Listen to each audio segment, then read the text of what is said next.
स्वागत है आप लोगों को इस ऑनलाइन क्लास में।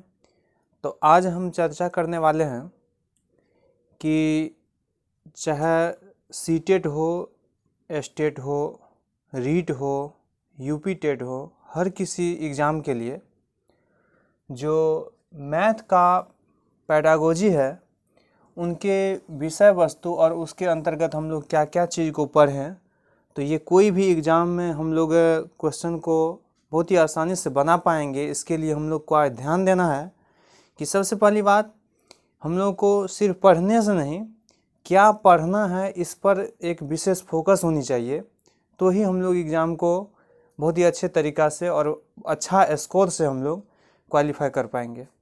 तो हम लोग को सबसे पहली बात ये जानना होगा कि मैथ पेडागोजी में हम लोग मैथ में किन किन चैप्टरों को पढ़ें ताकि क्वेश्चन कहीं स्किप नहीं हो पाएगा।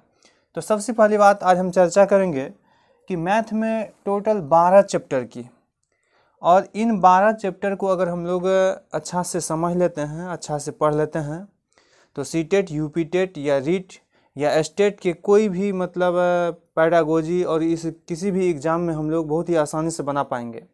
तो उसके लिए हम लोग को ध्यान देना होगा कि मैथ में हम लोग कौन कौन सा चैप्टर को पढ़ें ताकि हम लोग क्वेश्चन को आसानी से बना पाएंगे। तो इसी के विषय वस्तु से संबंधित आज हम वीडियो लेके आए हैं। तो आप लोग देखिए कि मैथ में हम लोग कौन कौन सा चैप्टर को पढ़ें। तो मैथ पेडागोजी को सही तरीक़ा से बनाने के लिए हम लोग को सबसे पहले पढ़ना पड़ता है ये गणित शिक्षण की विधियाँ। ध्यान रखिएगा कि इसमें जितना भी चैप्टर है बारी बारी से हर चैप्टर के लिए, ये हर एक अध्याय के लिए हम वीडियो बनाएंगे। तो इसमें हम लोग बारी बारी से ये चर्चा करेंगे। सबसे पहले अभी आप विधि को और इनके विषय वस्तु को जान लीजिए। गणित शिक्षण की विधियाँ, यह एक गणित का चैप्टर है और गणित शिक्षण की विधियाँ को काफ़ी विस्तार से हम लोग को पढ़ना है। उसके बाद गणित की प्रकृति, दूसरा चैप्टर के रूप में हम लोग ये दूसरा अध्याय में हम लोग पढ़ेंगे कि गणित की प्रकृति, अर्थात ये हम लोग गणित का कैसा प्रकृति, क्या नेचर है, इनसे संबंधित विशेष चर्चा इस चैप्टर में हम करेंगे और इस अध्याय में करेंगे। उसके बाद हम लोग को पढ़ना है कि गणित की भाषा, कि गणित की क्या भाषा है और गणित की भाषा को हम लोग कैसे मतलब उसको डिवाइड करेंगे और किस आधार पर पढ़ेंगे, इसको हम लोग को इस चैप्टर में जानना है। उसके बाद हम लोग को पढ़ना है सामुदायिक गणित, और ये सामुदायिक गणित से भी कई बार ये पेडागोजी से रिलेटेड क्वेश्चन पूछा जाता है। उसके बाद गणित अधिगम की अवस्थाएं। गणित अधिगम मतलब क्या, कि गणित जो सीखने सिखाने की जो प्रक्रिया है उनकी क्या अवस्थाएं हैं, उनके अवस्थाओं को हम लोग पूरा डिटेल में पढ़ेंगे। उसके बाद राष्ट्रीय पाठचर्या रूपरेखा NCF 2005। ध्यान रखिएगा कि इस राष्ट्रीय पाठचर्या रूपरेखा से ये क्वेश्चन नहीं पूछा जाए ऐसा कभी नहीं होता है। इससे 2-3 क्वेश्चन भी पूछा जाता है और प्रायः आप लोग देखेंगे क्वेश्चन बैंक को उल्टा करके, तो आप लोगों को राष्ट्रीय पाठचर्या रूपरेखा NCF 2005 से ज़रूर आप लोग को क्वेश्चन मिलेगा। उसके बाद हम लोग को पढ़ना है 7वां ये चैप्टर के रूप में वेन हीले का ज्यामितीय अधिगम। ध्यान रखिएगा कि वेन हीले का ज्यामितीय अधिगम से भी क्वेश्चन पूछा जाता है मैथ पेडागोजी में, इसलिए हम लोग को यह चैप्टर भी पढ़ना है। और उसके बाद हम लोग को 8वां चैप्टर के रूप में पढ़ना है औपचारिक और अनौपचारिक मूल्यांकन, चूँकि इनसे रिलेटेड भी बहुत सारा क्वेश्चन पूछा जाता है, इसलिए इस चैप्टर को हम लोग विशेष रूप से पढ़ेंगे। उसके बाद है क्या कि गणित शिक्षण की समस्याएं। गणित शिक्षण में कैसी कैसी समस्याएं हैं और क्या समस्याएं हैं, यह एक चैप्टर है, तो हम लोग इनको भी विस्तृत तरीक़ा से पढ़ेंगे। त्रुटि विश्लेषण अधिगम के प्रासंगिक पहलू। उसके बाद हम लोग का अगला ये अध्याय होगा कि त्रुटि विश्लेषण अधिगम के प्रासंगिक पहलू, इनके बारे में विशेष चर्चा करनी है। निदानात्मक एवं उपचारात्मक शिक्षण, तो याद रखिएगा कि यह भी बहुत ही महत्वपूर्ण चैप्टर, जिससे कि बहुत बार ये क्वेश्चन ये पूछा गया है। आप लोग भी देखेंगे क्वेश्चन बैंक ये उल्टा करके तो मिलेगा, और यह बहुत ही अच्छा विधि है। ये निदानात्मक और ये उपचारात्मक शिक्षण जो है, इसको हम लोग पढ़ेंगे आगे डिटेल में। फिर उसके बाद हम लोग को पढ़ना है क्या कि गणित का पाठ्यक्रम में स्थान, मतलब क्या कि गणित का जो है पाठ्यक्रम में क्या स्थान है, इसको भी हम लोग ये चैप्टर के रूप में पढ़ेंगे। तो आप लोग बिल्कुल एक नज़र में इसको याद रखेंगे, या तो इसको स्क्रीनशॉट कर लीजिए या फिर इनको याद रखिए, इनको नोट कर लीजिए।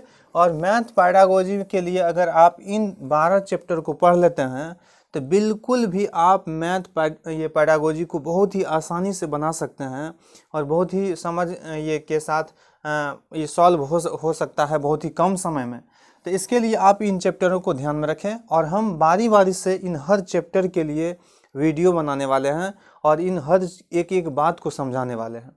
उसके बाद हम लोग को ध्यान रखना है कि पहला जो पॉइंट था हम लोग का पहला अध्याय कि ये गणित शिक्षण की विधियाँ, तो ध्यान रखिएगा कि गणित शिक्षण की 10 विधियाँ हैं और इन 10 विधि से क्वेश्चन मैथ पेडागोजी में नहीं पूछा जाए ये कभी हो नहीं सकता है। तो इसलिए आप मैथ ये गणित ये शिक्षण की जो ये 10 विधि है, इन 10 विधि को हम बारी बारी से इस पे एक एक पॉइंट पे हम चर्चा करने वाले हैं। सबसे पहले आप लोग ये जान लीजिए कि गणित शिक्षण की जो 10 विधि है वो कौन सा विधि है जिनसे कि हम लोग जानेंगे और ये किसी भी क्वेश्चन को सॉल्व करने का प्रयास करेंगे। तो ध्यान दीजिए, पहला है आगमन विधि। अब आप लोग को लगता होगा आगमन विधि क्या है, तो ये जितनी भी 10 विधि है इस 10 विधि को हम बहुत ही डिटेल में आगे बताने वाले हैं। तो आगमन विधि वैसे अभी इतना जान लीजिए कि मतलब उदाहरण से नियम की तरफ आना ही आगमन विधि है, और निगमन विधि जो है वो आगमन का उल्टा है। मतलब निगमन अर्थात नियम, एक नियम से मतलब एक बड़े की ओर चलना, एक उदाहरण की ओर चलना ही निगमन विधि है। लेकिन हम बारी बारी से इससे संबंधित कैसा कैसा क्वेश्चन पूछा जाता है और इनका विशेष उदाहरण के साथ हम प्रत्येक विधि की चर्चा हम आगे की वीडियो में करेंगे।